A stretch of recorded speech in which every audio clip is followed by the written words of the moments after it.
Good afternoon. It's Thursday, the 7th of July at 6:23 p.m.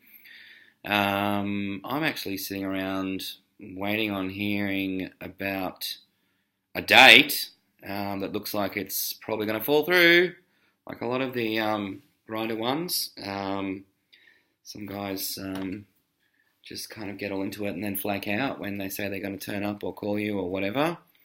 So I'll try and be really mature and just do this instead and try and have fun doing something else for the evening, like watching exciting TV. I know, sounds fascinating, doesn't it? The world news update is that we still don't know who the government will be here in Australia. The election was last Saturday. So it's on a knife edge still, and they're counting all these last postal votes. I think the last ones came in yesterday or whatever, but apparently they might know by the close of business tomorrow on Friday who is going to lead the government. Bob Katter, the independent from far north Queensland, has today aligned himself or said that he will offer supply to the coalition, being the Liberal National parties. And the last time I looked, it was 72 seats to the LNP. 73 seats, just seeing on the ABC News now, 66 to the ALP, one Green seat, and four independents. There's still 6 seats in doubt, and either the ALP or the Liberal and National parties need 76 seats to have a majority. Otherwise, it's a hung parliament, which is no good for anyone. So that's where the politics in Australia stands at the moment. Not very exciting. Everyone's pretty much a little bit over it.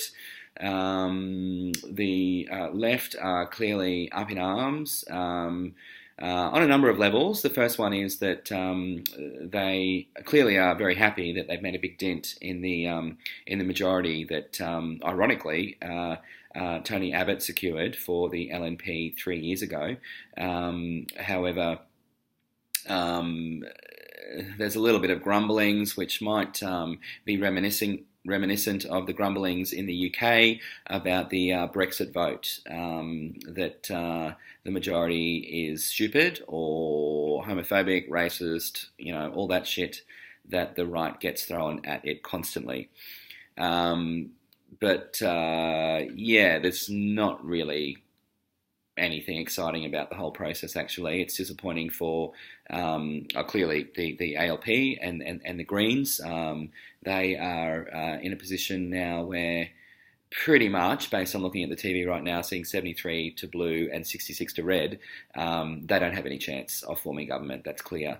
It just depends on which way these other 6 seats go. If there's a clear majority in at least 3 of them, then we have a majority government, and even though it's had a big swing against it, it should mean a fairly smooth lower house. As for the Senate, it's another dog's breakfast. Lots of small independent parties, some of them quite sound, like the NXT, the Nick Xenophon team, which I believe have secured 2 or 3 different Senate seats around the country. Pauline Hanson's got at least 1 seat, her own, and another one in another state. Thank goodness the Palmer United Party, Clive Palmer's party, has 0 seats in the lower or upper house.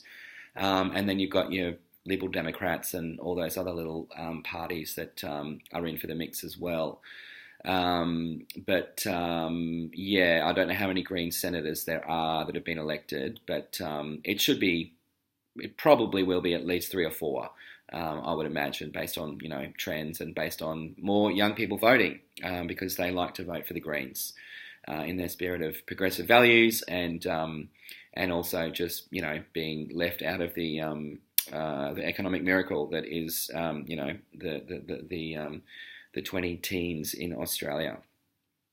So I'll just leave it there. I just wanted to get this out because I haven't done it for a few days, and still trying to perfect my finesse at speaking to camera, and just trying to have another practice. Different shirt today. Hair doesn't look as good, but whatever. And I will sign off there. Thank you.